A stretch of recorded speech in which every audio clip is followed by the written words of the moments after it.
Hey kiddos, happy Earth Day! All right, so today we are going to read a book about a boy who spoke to the earth. And that's the title, The Boy Who Spoke to the Earth.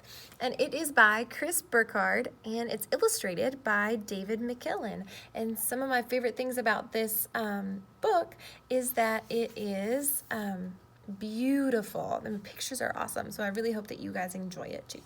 So, The Boy Who Spoke to the Earth. And I'm going to take the slip off. All right, let's get started. There once was a boy who spoke to the earth.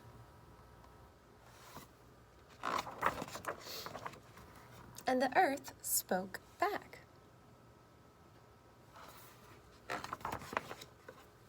Earth, are you listening? My boy, I am always listening.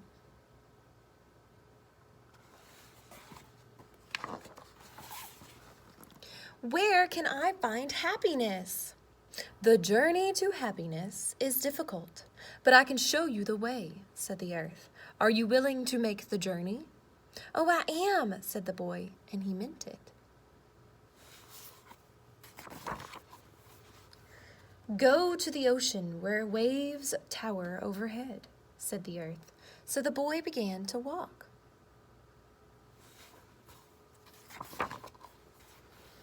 I see the water and the shells, said the boy, but I don't see happiness. Then go to the cliffs where water is always flowing, said the earth. So the boy waited and wandered until he left the waves behind. I see the spray and the moss, said the boy, but I don't see happiness. Then go to the forest where trees gather together, said the earth. So the boy stepped and he strode until he left the moss behind.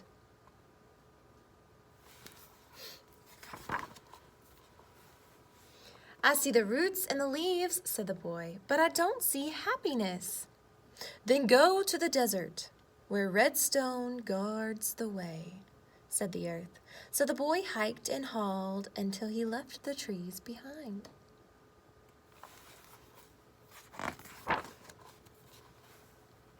I see the sand and the stone, said the boy, but I don't see happiness. Then go to the mountains where peaks touch clouds, said the earth. So the boy trekked and he trudged until he left the sand behind.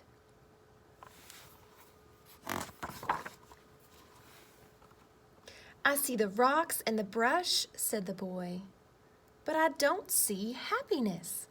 Then go to the top of the world where lights dance in the sky, said the earth.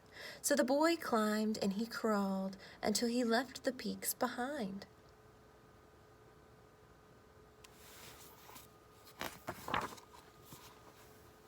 I see the ice and the snow, said the boy, but I don't see happiness.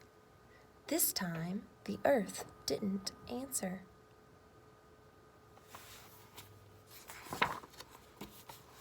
So the boy walked, and he walked, and he walked, until he left it all behind.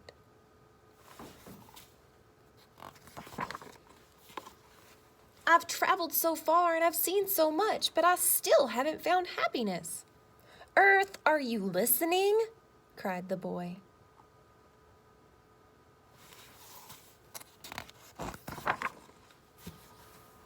My boy, did you look without seeing? Asked the earth. Go back along the trail, but this time stand still for just a moment. So he went back and looked again.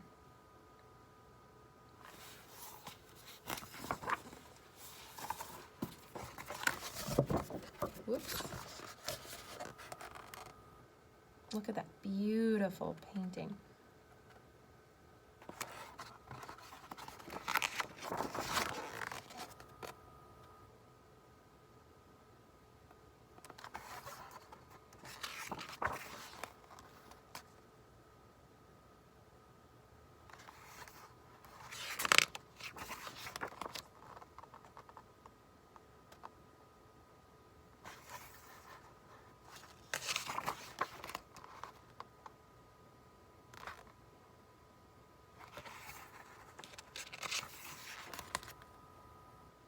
Can you spot the boy?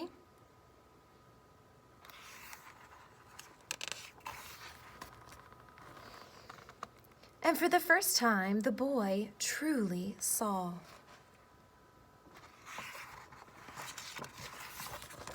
Happiness was all around him.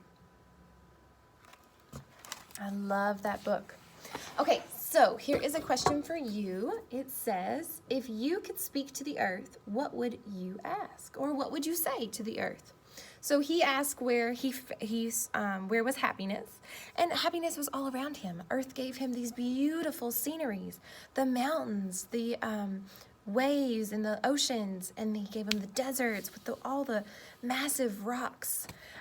So I want you all to answer this question, but I want you to go outside before you answer, and I want you to sit in crisscross applesauce in the grass or dirt or whatever you've got, and just think.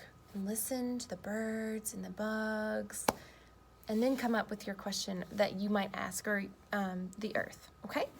And something optional that you don't have to do, but I would love to see some stuff, is research a national park that you like. So one of my favorite national parks is Sleepy Bear Dunes, which is in Michigan.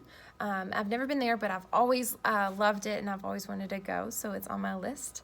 You can research any national park in the States, so Sequoia National Park, or Yellowstone National Park, or Denali National Park, or even Mammoth Cave National Park, which you all spoke to a ranger in October with about bats when we did our bat unit.